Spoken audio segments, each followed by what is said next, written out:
I wasn't looking for trouble. When I met Alex Carter, my name's Harper Quinn, 28, living in Seattle, where the tech scene hums like a heartbeat and the rain never quite stops tapping at your window. I was just another coder at a downtown startup. My desk, cluttered with coffee cups and post-it notes. My life, a careful balance of ambition and quiet evenings. Then Alex came in to sit like a warm breeze, steady, kind, the kind of guy who'd hold the elevator without making a show of it. He was a project manager at a rival firm, a few years older, with a smile that softened the edges of a long day. We met at one of those networking events, sterile conference rooms, bad lighting, worse coffee. His laugh cut through the noise. Before I knew it, we were grabbing drinks, then dinners, then weekends hiking the trails around Puget Sound, boots crunching through damp leaves, breath fogging in the crisp air. I thought I'd found my forever. But there was something lurking beneath it all, a shadow I couldn't name, something that would unravel everything I thought I knew. Want to know how it all fell apart? Stick around, because this story isn't what you think. Our life together felt like a snapshot of what happiness should be. Our Capitol Hill apartment wasn't big, cramped really, with a tiny balcony barely wide enough for 2 chairs. But it was ours. Saturday mornings, wrapped in a shared blanket, sipping coffee from mismatched mugs, while the city slowly woke below. Alex would tease me about my terrible latte art, his hazel eyes crinkling. I'd laugh, swatting his arm, the sound of traffic humming in the background. We'd plan hikes to Mount Rainier, pack granola bars, indie playlists. He'd carry my backpack when I got tired, never complaining, just grinning as he slung it over his shoulder. At night, we'd cook together. Well, mostly him. My risotto usually ended in a smoky mess. He'd chop onions with quiet focus, knife tapping rhythmically against the cutting board, while I perched on the counter, stealing bites of whatever he made. It was easy, seamless, the kind of life you see in filtered Instagram posts. Friends called us that couple. Lena, my best friend, would roll her eyes, but smile anyway. Disgustingly perfect, she'd say. And I believed it. I wanted to believe it. But then came the cracks. Small ones I didn't notice at first. Sometimes, late at night, I'd wake and find Alex staring at the ceiling, jaw tight, like he was wrestling with something he wouldn't share. I'd ask if he was okay. He'd brush it off, pulling me close, his heartbeat steady against my cheek. I told myself it was stress. His job was demanding, after all. But then, there were the dreams. Mine, not his. Every few weeks, I'd wake up gasping, tires screeching, glass shattering. My father's accident 15 years ago when I was just 13. I survived. He didn't. The report said the other driver was drunk, a stranger, got a slap on the wrist, and disappeared. I still see flashes of that night. Dad's hand on the wheel, turning to check on me just before the impact, his voice calm, even as the world broke apart. I'd wake shaking, the smell of burning rubber so real, I could taste it. Once I told Alex about the dreams, over breakfast. My hands wrapped around a mug that had gone cold. He listened, his face soft but unreadable. He said all the right things, how it wasn't my fault, how I needed to let it go. But his eyes flicked away, just for a second, like he was hiding something. I didn't push, I should have. Growing up, it was just me and Mom. Our house in Tacoma, creaky floors, a backyard that never stayed mowed. She was my rock. But after Dad died, she was never the same.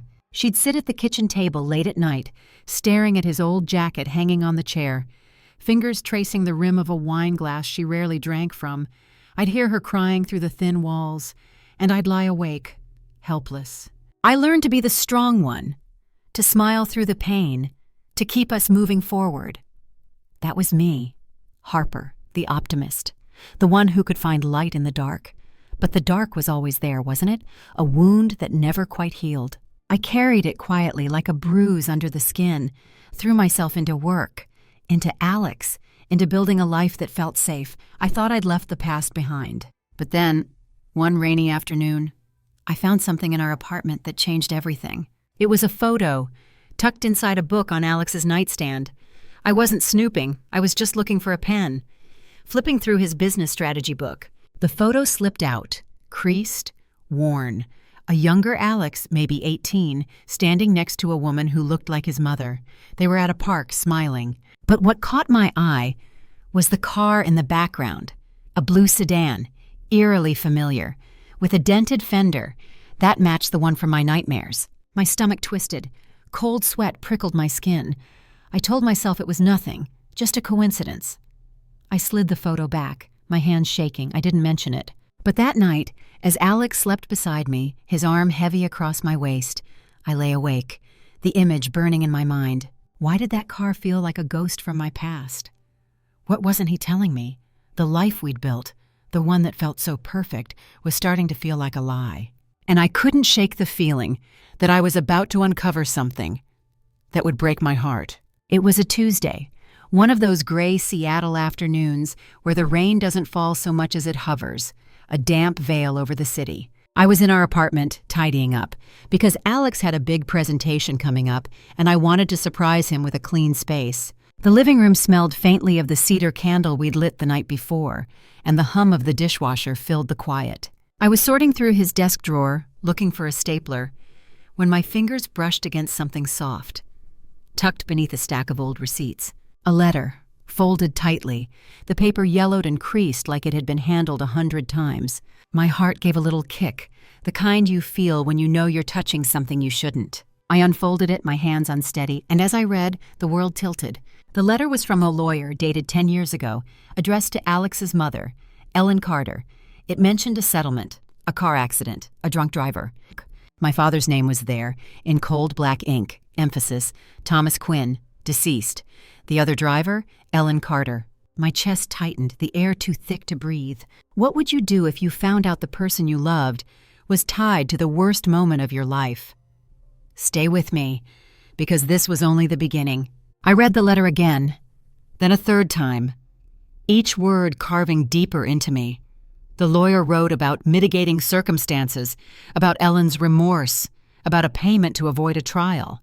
I could still hear the screech of tires from that night, 15 years ago, when I was 13, buckled in the back seat of our old Subaru. My dad driving us home from a school play, his laughter still warm in my ears as he praised my terrible Juliet.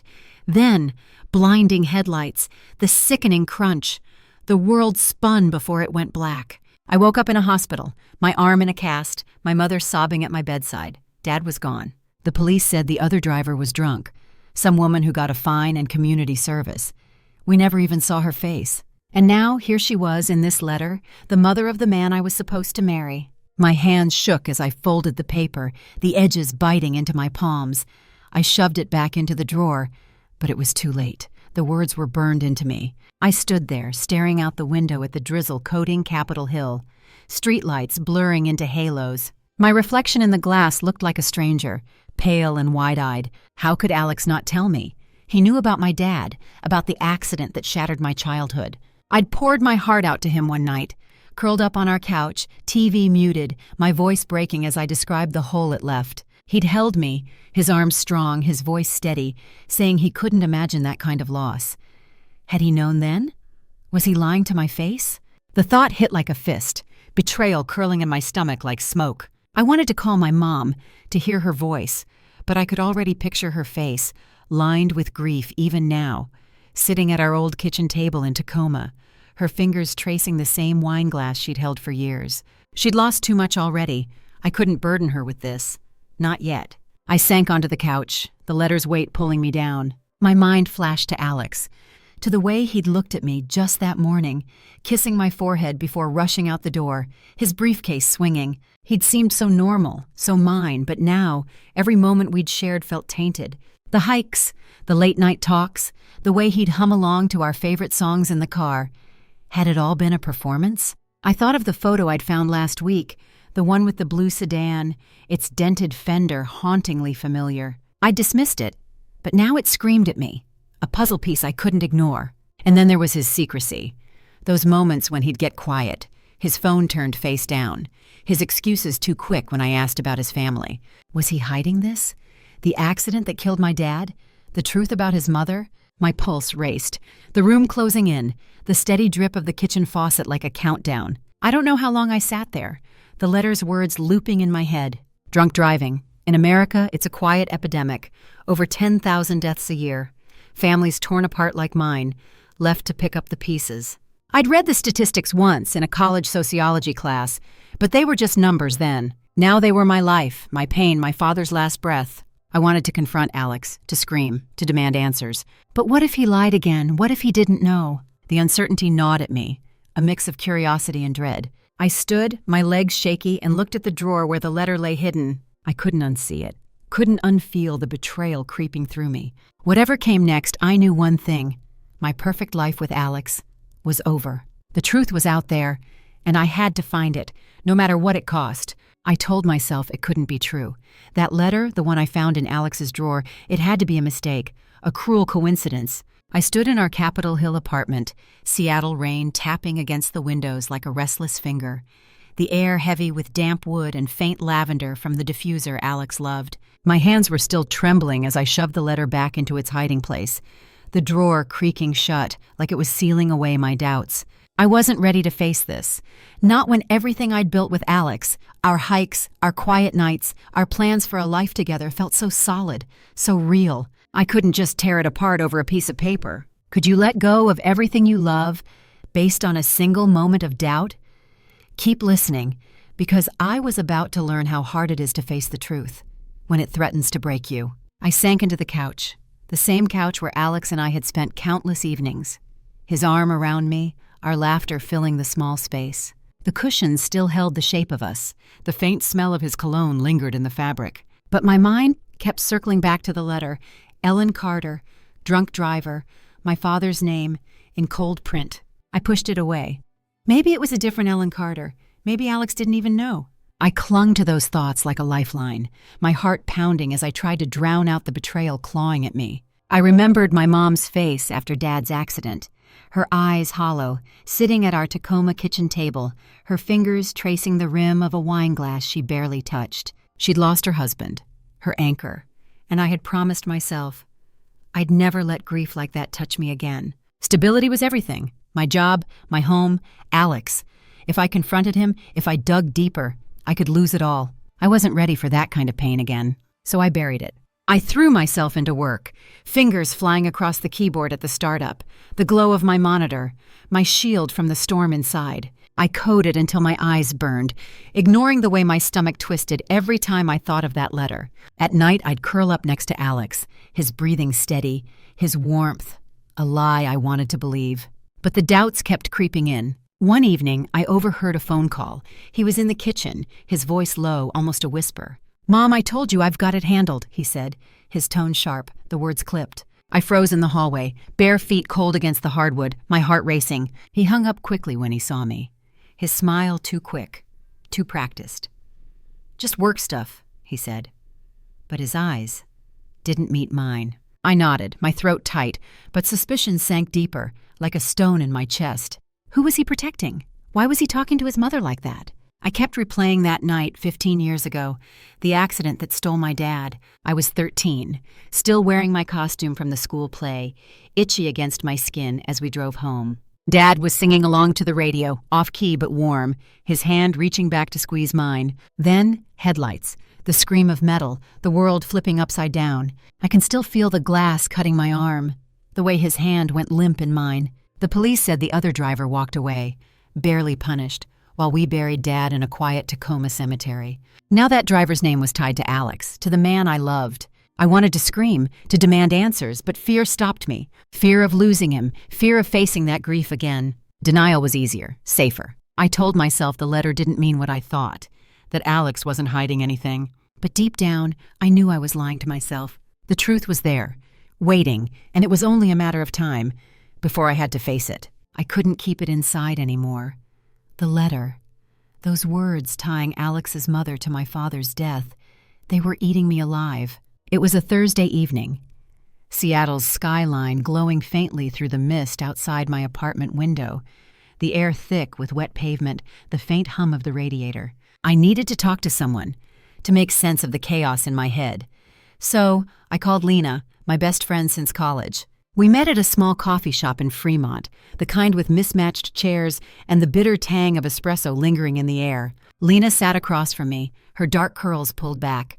Her eyes narrowed as I spilled everything: the letter, the accident, Alex's secrecy. Her face softened, but her voice was firm, like a lifeline pulling me back from the deep end. "Harper, you can't ignore this," she said, fingers tapping the table. "You need answers. What would you tell someone else in your place? Dig deeper, or you'll never forgive yourself." Her words hit hard, and I knew she was right. Have you ever needed someone to push you toward a truth you were too scared to face? Stay with me. Because Lena's words changed everything. Lena leaned forward, her mug steaming between her hands. Her expression, a mix of concern and resolve. "You should check public records," she said, her voice low, like we were plotting something dangerous.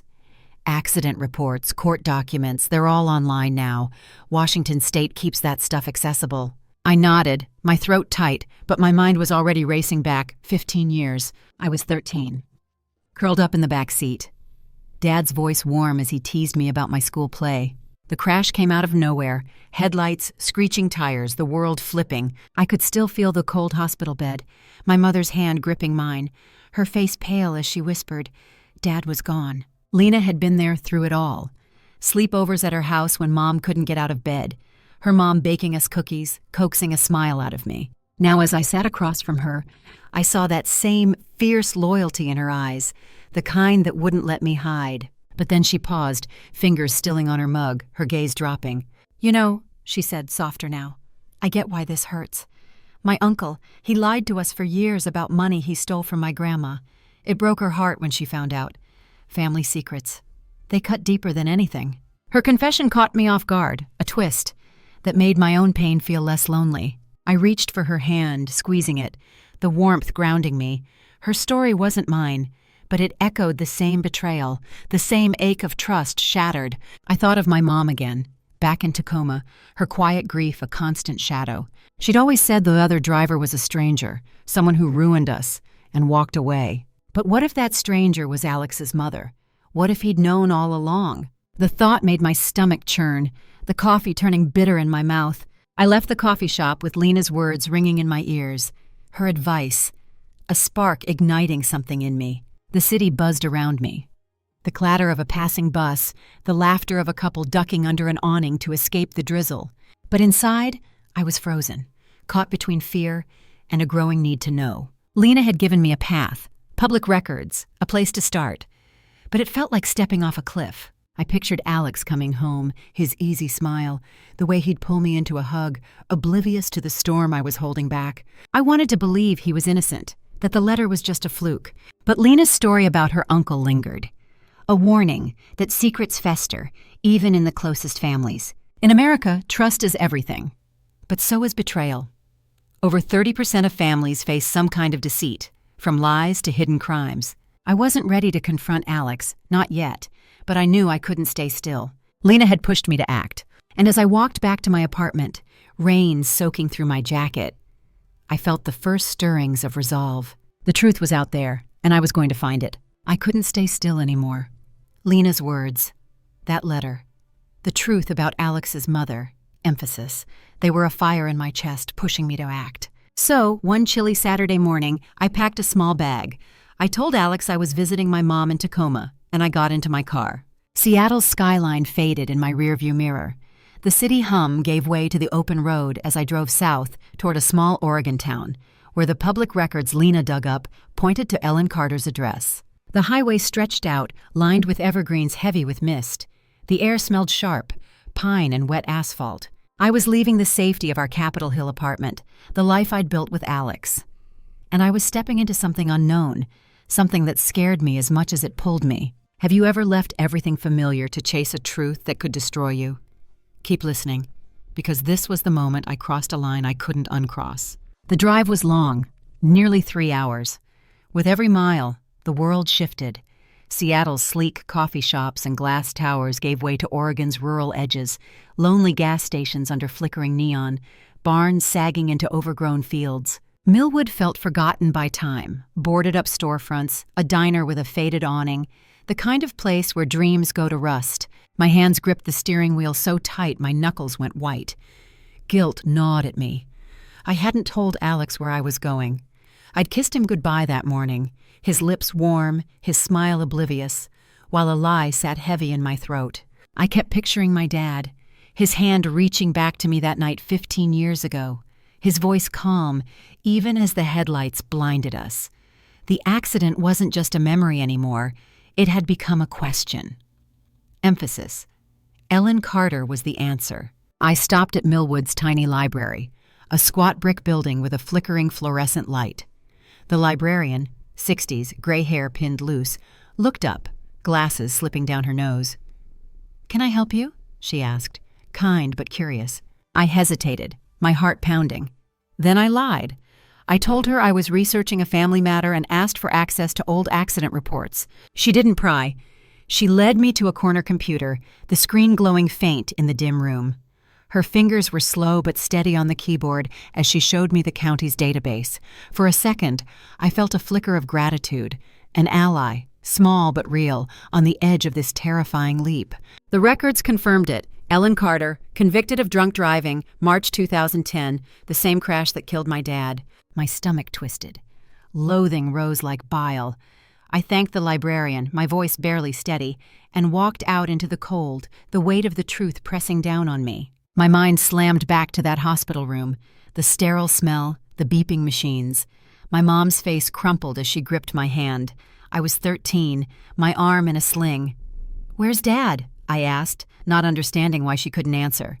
Now, standing in Millwood's empty parking lot, wind-carrying diesel and decay, I felt that same helplessness. But there was something new, anger, sharp, raw. I wanted to confront Ellen, to see her face, to know why she'd walked away while our family fell apart. But I was afraid. What if she was unrepentant? What if Alex had known all along? A flicker of revenge sparked, a plan forming to expose her, to make her pay. I climbed back into my car. The engine rumbled to life. The streets grew narrower, the houses more worn. This wasn't just about answers anymore, emphasis. It was about justice. The road ahead felt like a tightrope. And I was already stepping into the dark. Millwood felt like a ghost town. Streets lined with crumbling houses and rusted cars. The air heavy with damp earth and neglect. I'd come to confront Ellen Carter, Alex's mother, to face the woman who'd driven drunk and taken my dad from me 15 years ago. But standing outside her sagging house, paint peeling like old skin, my courage wavered. The porch creaked under my boots. Empty beer cans clinked softly in the wind. My heart pounded, loathing and dread braided together as I knocked. Ellen opened the door, gaunt face, bloodshot eyes, a cigarette dangling from her lips. "Who are you?" she snapped, voice rough. When I mentioned the accident, her expression flickered. Remorse, maybe. Or fear. She mumbled an apology, something about mistakes and moving on. But her words felt hollow, evasive. Emphasis, like she was hiding more than she let on. I wanted to scream, to demand justice, but her brokenness stopped me. How do you confront someone who's already a wreck? Stay with me, because this was just the start of the secrets I'd uncover. I didn't trust her, not one bit, so I started watching. I parked down the street, car half hidden behind a sagging fence, breath fogging the windows as I spied. One night, I nearly got caught. Ellen stepped outside, silhouette sharp against the porch light, staring straight at my car. I ducked, pulse racing, the leather of the steering wheel slick under my palms. Fear of being seen mixed with a hotter thing, anger. It pushed me to dig deeper. That's when I met Ryan, Alex's estranged younger brother, at a diner across town. Burnt coffee, grease in the air, vinyl booths cracked and faded. Ryan was lanky, maybe 22, hazel eyes like Alex's, but none of his polish. His hands fidgeted with a sugar packet as he spoke. "Mom's always been a mess," he said, voice low, bitter. "After the accident, she abandoned me for a while, left me with a neighbor. Alex covered for her, said it was to protect me." My stomach dropped, a cover-up emphasis. Ryan slid a faded document across the table, a police report. It showed Ellen had lied about her sobriety that night, a detail Alex had never mentioned. My mind spun back, 15 years, back to that crash that stole my dad. I was 13, costume glitter still sparkling in the dim car light. Dad's hand warm in mine, before the world exploded. I could still hear Mom's sobs in the hospital, the way she clutched me, whispering, "He's gone, Harper. Sitting across from Ryan, the grief returned, sharper now, laced with betrayal. How could Alex hide this? How could he let my family carry this alone? Ryan's story stirred something else too, empathy for him. A kid trapped in his mother's chaos, just like I'd been trapped in mine. But empathy collided with rage. Emphasis. Ellen wasn't just a drunk driver, she'd abandoned her son. Alex had helped bury the truth. I thought of my mom in Tacoma. Quiet evenings, staring at Dad's old jacket, never knowing the whole story. In places like Millwood, addiction is a plague. Over 20% of Oregon's rural towns face it, tearing families apart. I wanted to hate Ellen, but her brokenness made it complicated, like hating a shadow. The next day, another clue. Bank statements in Ellen's mailbox. Regular deposits from Alex. My hands shook as I snapped a photo, the paper crinkling in the cold air. He was still protecting her, sending money to keep her quiet. Emphasis. The discovery hit like a punch, fueled my hunger for revenge. I pictured confronting Alex, exposing his lies at our engagement party, watching his world crumble like mine had. Ryan became an ally, promising help if I needed more proof. But on the drive back to my motel, neon buzzing faintly, I broke down. Tears blurred the road. I saw Dad's face, his smile before the crash, and felt the weight of what I was about to do. Betraying Alex, the man I still loved, felt like treason. Loyalty mattered in families, didn't it? Yet here I was, torn between love and justice, caught in a web of secrets that only grew darker. The truth was close, so was the danger, and I wasn't sure I was ready for what came next.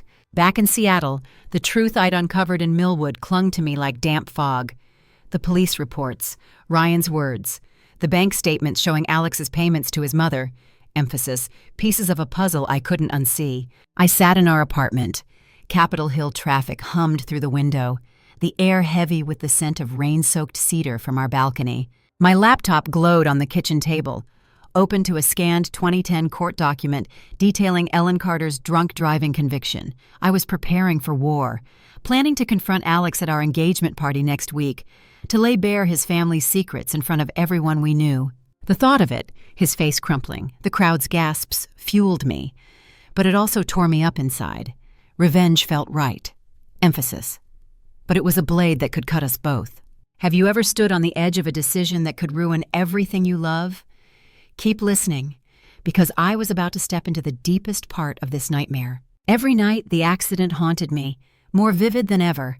I'd wake up gasping, tires screeching, glass shredding, my dad's voice calling my name as our car flipped. I was 13 again, trapped in that back seat, gasoline sharp in my nose, his hand going limp in mine. The dreams were relentless, pulling me back to that Tacoma hospital, my mom's sobs cutting through the sterile air. I'd sit up in bed, Alex sleeping soundly beside me, his arm heavy across my waist, and I'd stare at him. How could he live with this secret? The betrayal burned, tied to the grief I'd carried since childhood, the wound of losing Dad to a drunk driver. Ellen, his mother, I wanted her to pay. Emphasis. And Alex, too, for hiding it. Revenge wasn't just an idea anymore.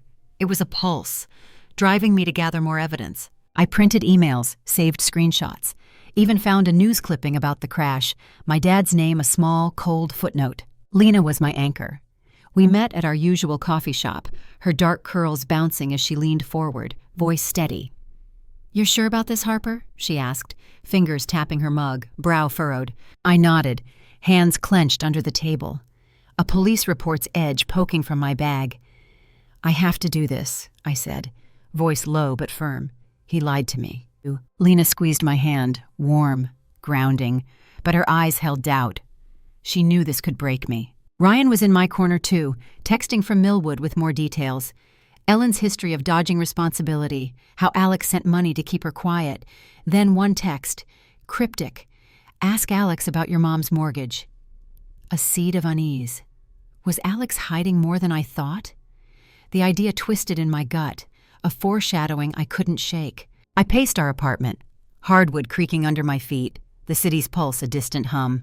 In America, drunk driving cases like my dad's are a legal mess. Over 1.4 million arrests a year, but convictions often slip through, leaving families like mine in the dust. I'd read the court files.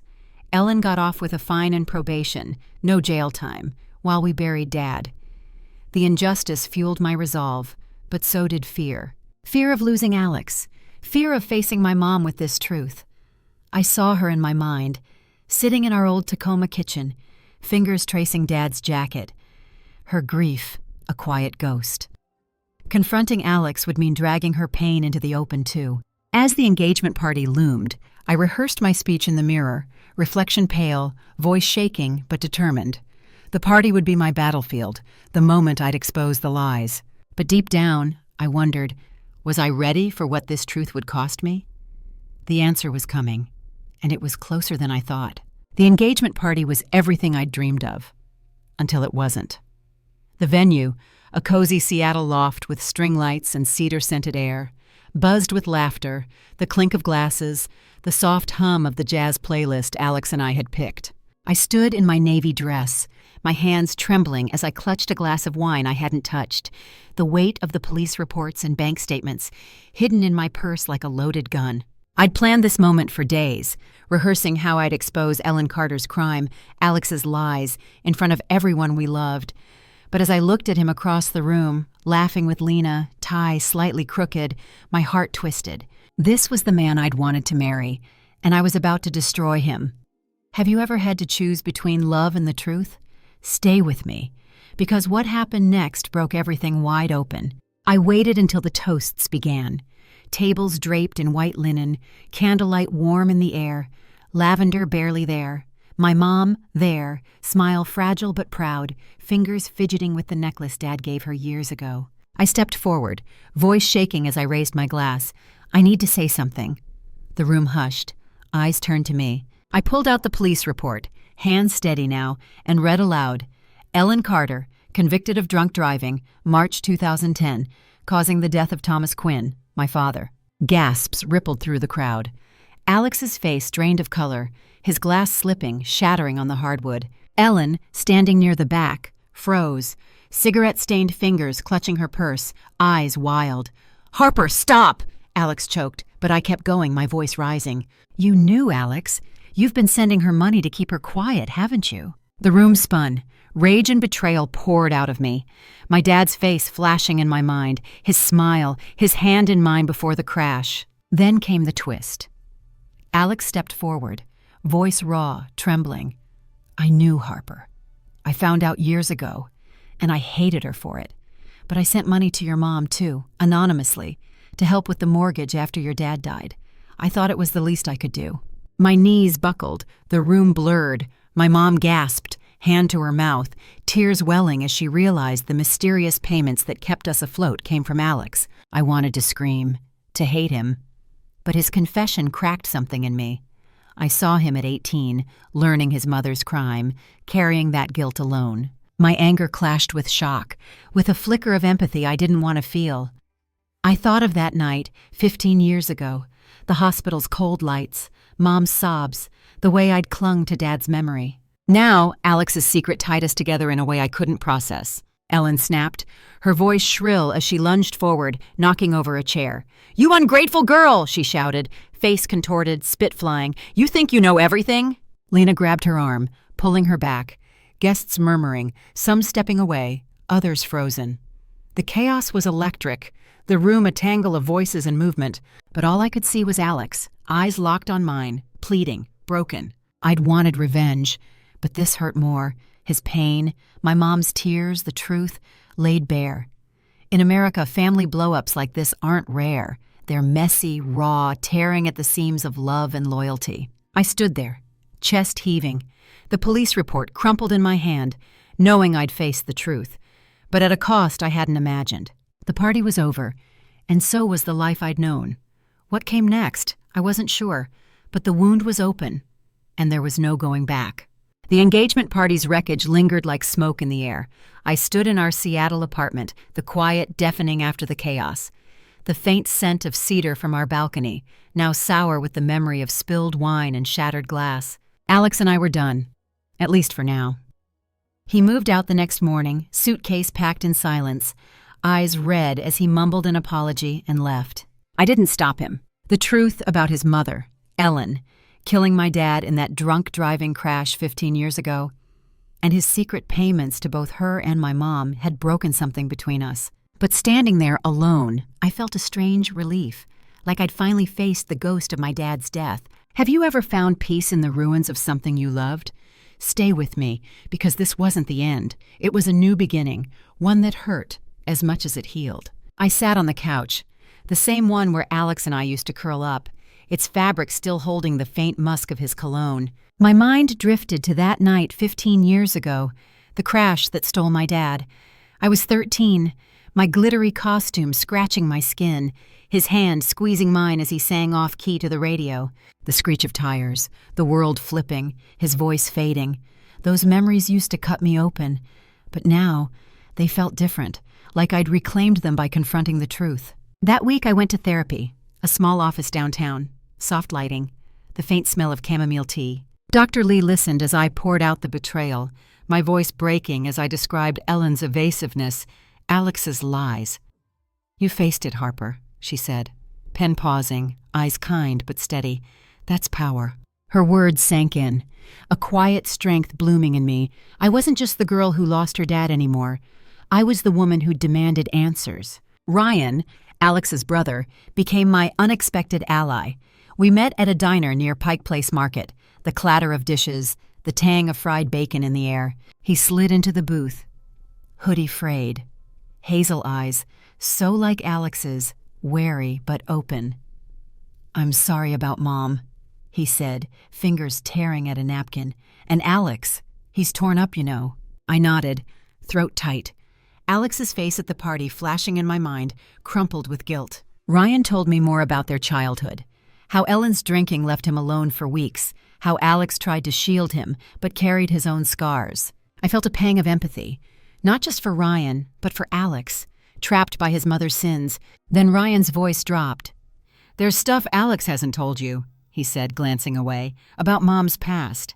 The words hung there, like a shadow of secrets still unturned. My stomach knotted, the old betrayal stirring again. I thought of my mom back in Tacoma, her hands trembling when I told her about Alex's payments.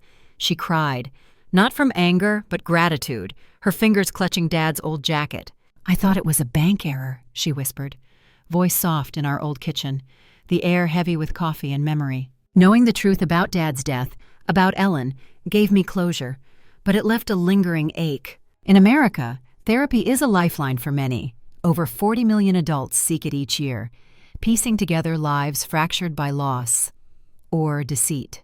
As I left the diner, Seattle rain cool against my face, I felt empowered but raw, teetering between forgiveness and the weight of Ryan's cryptic warning.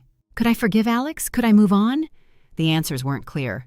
But for the first time, I felt like I was choosing my own path, even if it hurt. The story wasn't over, and neither was the pain. I came back to Seattle, a different person, the wreckage of the engagement party still heavy in my bones.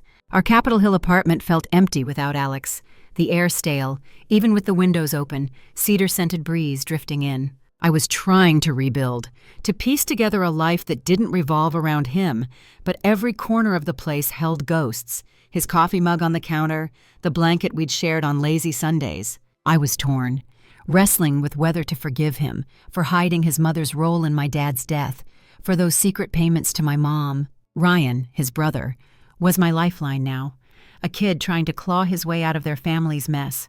But Ellen wasn't done with us. Her shadow kept creeping in. Have you ever tried to rebuild after everything you trusted crumbled? Stay with me, because the road back wasn't easy, and it tested every ounce of my heart. I started small, focusing on routine to keep the pain at bay. I went back to work, fingers tapping code at the startup, the hum of the office a distraction from the ache. But at night, alone, I'd sit on the balcony, city lights blurring through my tears, and I'd think of Dad. I was 13 when he died, his hand warm in mine before the crash, his laughter still echoing in my dreams. The grief had shaped me, a wounded child carrying a scar I thought I'd buried. Now, facing Alex's betrayal, I saw how deep it really ran. Therapy helped. Dr. Lee's office, with its soft lights and chamomile scent, became a refuge. She introduced me to a local drunk driving support group, a circle of strangers, voices raw, sharing stories of loss. One woman, mid-50s, hands twisting a tissue, talked about losing her son to a drunk driver. "It never leaves you," she said, her eyes locking onto mine. I nodded, feeling less alone, my resolve to heal strengthening. Ryan came to Seattle, crashed on my couch, duffel bag stuffed with clothes and a wary kind of hope. Over pizza one night, the smell of pepperoni filling the apartment, he told me about escaping Ellen's toxicity. "She called me yesterday," he said, voice tight, fingers picking at the crust. "Told me to stop talking to you. Said you're trouble." My stomach twisted. Ellen interfering again, her venomous voice reaching for Millwood. I pictured her gaunt face, cigarette-stained fingers, the way she'd lunged at me at the party. Ryan's defiance, his choice to side with me, felt like a small victory. But it came with pressure. I was helping him find a job, a place to stay, pulling him from her grasp, and it meant facing her wrath. I thought of Mom, back in Tacoma, her quiet strength when I told her about Alex's payments. "He tried to make it right," she'd said, fingers clutching Dad's jacket, voice soft but heavy. Could I forgive him? Compassion tugged at me, but so did the sting of betrayal. The support group grounded me. Their stories echoed mine, over 10,000 drunk driving deaths a year in the U.S., families shattered. One night I shared my story, voice shaking, the room silent except for the hum of a fluorescent light. "I loved him," I said, "but he hid the truth about my dad's death." They listened, nods of quiet strength, urging me toward healing over revenge. But Ryan's warning about Ellen's other secrets lingered, a shadow keeping me on edge. As I drove home, Seattle rain streaking my windshield, I felt a fragile hope. I was rebuilding, step by step, choosing compassion, but guarding my heart. The fight wasn't over. Ellen's interference loomed, and Alex was still out there, his absence a wound. But for the first time, I felt like I could face what came next, even if it scared me. The confrontation came out of nowhere, a storm I didn't see brewing. I was in my Seattle apartment, afternoon light filtering through the windows, carrying the faint scent of rain-soaked cedar from the balcony. Ryan had just left for a job interview, his footsteps still echoing down the hall. When the doorbell rang, I opened it, and there she was, Ellen Carter, her face gaunt and twisted, cigarette breath sharp in the air. She pushed past me, purse clutched like a weapon, eyes wild. "You think you've ruined everything?" she snarled, voice cracking, fingers jabbing at me. "You have no idea what I did to protect my boys." My heart slammed against my ribs. This was the woman who'd killed my dad, and now she was here, in my space, forcing me to face her. Have you ever stared down the source of your deepest pain and had to choose mercy over hate? Stay with me, because this moment changed me forever. She paced my living room, heels clicking on the hardwood, hands shaking as she lit a cigarette, despite my protest. "The accident wasn't just drunk driving," she spat, voice low, venomous. "I covered it up on purpose, paid off a witness, lied to the cops about how much I'd had. I couldn't lose my family." Her words hit like a truck, deeper betrayal than I'd imagined. My mind flashed to that night 15 years ago. Me, 13, in the back seat, Dad's hand in mine, the world crashing down. The hospital's sterile smell, Mom's sobs, me waking alone screaming for him. Ellen's confession ripped it open again, her intentional lies making the loss feel deliberate, cruel. I wanted revenge, to call the police, to make her pay. But then she collapsed onto the couch, shoulders heaving, face crumpling into sobs. "Alex knew some, but not all," she whispered, fingers twisting her ring. "There's more you don't know, about your dad, too." Her words hung there, ambiguous, a twist, hinting at secrets I couldn't grasp. My stomach knotted with fresh dread. I stood frozen, the room spinning, anger clashing with sudden, unwanted pity. She was a wreck, addiction and guilt devouring her, but her pain didn't erase mine. Yet as I looked at her, I saw the cycle, her mistakes echoing in Alex, in Ryan, in me. I thought of Dad's smile, his warmth, and I realized holding on to hate would only chain me to the past. "I forgive you," I said, voice steady but trembling. "Not for you, but for me." The words released something, a weight lifting, my trauma shedding like old skin. I felt resurrected, stronger, no longer the wounded girl defined by loss. Ellen stared, eyes wide, her hand reaching out, then dropping.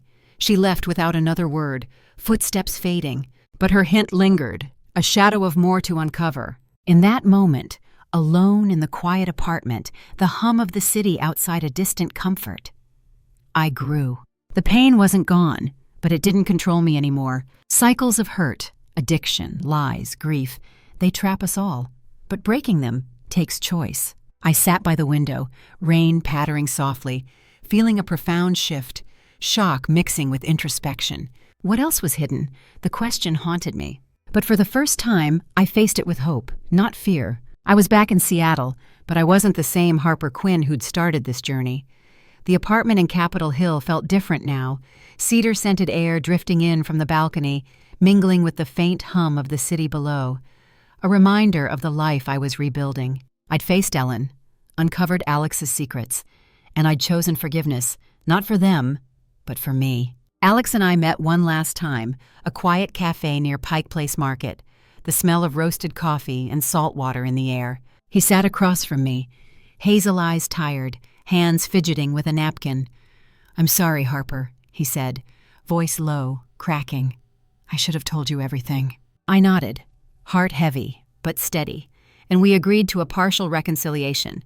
Not back together, but a truce, a fragile bridge between us. I'd learned to carry betrayal without letting it define me. Have you ever found strength in letting go of pain? Share your story in the comments, because mine's not over, and the truth still haunts me. I threw myself into advocacy, joining a drunk driving awareness campaign, speaking at community centers about the crash that took my dad. I stood in a fluorescent-lit room, voice steady as I shared how Ellen's choices shattered my family, how over 10,000 lives are lost every year to drunk drivers in the U.S. My mom came to one talk, her eyes glistening as she clutched Dad's old jacket, her smile proud, but fragile. I saw her strength in me, the way we'd both survived loss. Therapy with Dr. Lee continued, her office a haven of chamomile and soft light, a place where I unpacked the trauma of that night 15 years ago. Dad's hand in mine, the screech of tires, the hospital's cold silence. I wasn't that wounded 13-year-old anymore. I'd broken the cycle of pain, choosing compassion over revenge. But Ellen's parting words, her hint about more to know about my dad, lingered, an ambiguous shadow I couldn't shake. One evening I walked along the Seattle waterfront, the air sharp with salt, the distant clang of ferry bells carrying across the water. I thought of Ryan, now working a steady job, free from his mother's toxicity, his texts full of cautious hope. Alex was trying to rebuild too, volunteering at a rehab center, carrying his own guilt. We were all marked by betrayal, but I'd learned. Forgiveness doesn't mean forgetting.